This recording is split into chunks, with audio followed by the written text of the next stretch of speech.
just finished my workout with Bennett Fit. There you go, that's Bennett Fit. And looking forward to going back into San Quentin to play against my incarcerated brothers this Saturday again. Our last visit in was one of the most memorable for me. One of the brothers in there shared at halftime and shared his story. It really touched me. He's Samoan and really built, athletic. He's got tattoos all over him. It's not super big, but you know, he's just built, great athlete. And it's interesting because, you know, he just exudes this peace and calmness and gentleness, you know, and even when we play against him. And but he shared his story. First, he prefaced it to say, I'm going to share my story, but I don't want this to be about me. I want to share about the person who first showed me God. And he said, I grew up Samoan and in the community, but got involved in gangs early on and wasn't going a good path, filled with a lot of anger and bitterness and all that sort of things. And then when I was 19, I killed a guy, and he's now been incarcerated 17 years. So since then, you know, I go to my trial, and the victim's family is there every day, and they're not saying anything for like 3 months. They're there every time we're in court. They're there, don't say anything. So at that time, you know, I just resolved myself. I'm going to be incarcerated. It's going to be for life. And, you know, he's just getting his mindset to survive. Prison's a tough place. He says, then when it finally came time for me to be sentenced, you know, I'm found guilty. The victim's mother asked for an opportunity to speak.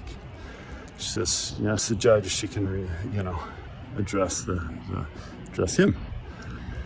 She said, we came over from Samoa so our son could have a dream, so he could fulfill his dream, so he could have a better life. And now that's never going to happen. That was taken from him.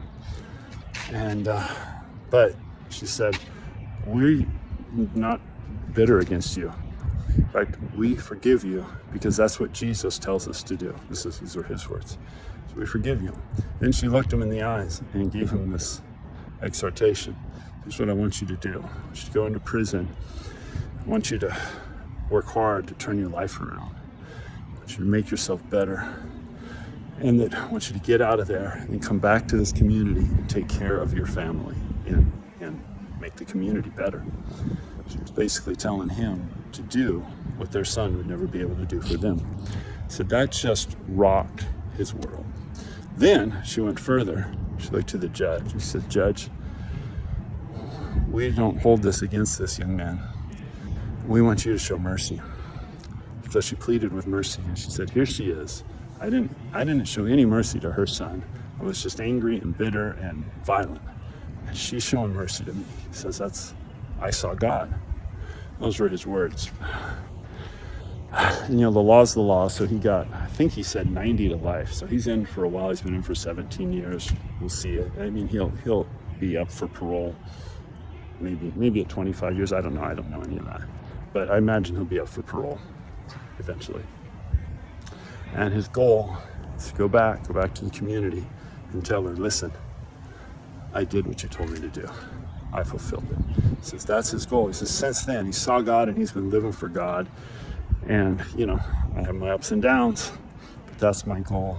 And you could just see it. You could see the positive impact. That inspired me so much. I mean, that's to me what true Christianity is all about. To me, you know, and talking a lot about signs that prove that God is real. To me, that's a sign that this woman and the family that could be so bitter, that has every right to be bitter, has had an experience so profound that they can make a sacrifice like that. And then his faith is so pure, you know. I saw God, now I'm living for God. So I went up there, you know, I was not in a good emotional state when I went up there on the way up. I'm just dealing with a lot of things. But that is, like NF says, that is therapy for me. I go in there, that's why I go in there. I didn't have a good game. I played pretty bad. Our team lost. I did not contribute to our victory, which didn't happen. I contributed to our loss. But none of that, I mean, that matters, but that's of insignificance to the real reason we go. So, trying to keep that in mind. I believe we can make a better world. I wanted to share that to inspire you. And if we all work together, we can see God's presence, his love, his mercy, his compassion transform this world, not in just religious whatever things, but I'm talking about tangible transformation that takes evil, dark things and turns them around into things that are beautiful, brings reconciliation and healing.